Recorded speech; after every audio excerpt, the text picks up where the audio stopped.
Is your 2020-2023 Cadillac XT4 key fob not working reliably?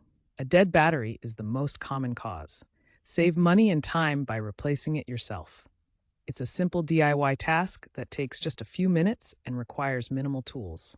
Dealerships often charge $50 to $100 for this, but you can do it for under $10. We'll show you how. Locate the small gap or notch on the side of your XT4 key fob. Gently insert the flathead screwdriver or pry tool into this gap. Carefully twist or pry to separate the two halves of the fob. Be patient. Avoid forcing it to prevent damage. Insert the new CR2032 battery into the compartment, ensuring the positive plus side is facing up, matching the original orientation. Press down gently until the battery is securely in place. Incorrect polarity can damage the fob, so double check. Carefully align the two halves of the key fob.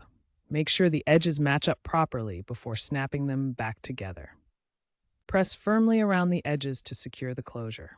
Ensure the casing is fully closed with no gaps. Misaligning the cover is a common mistake, so take your time to get it right. Now test the key fob by pressing the lock, unlock, and panic buttons. Verify that your Cadillac XT4 responds accordingly. If it doesn't work, double-check the battery orientation and ensure the fob is properly assembled. If problems persist, the fob itself may have an underlying issue.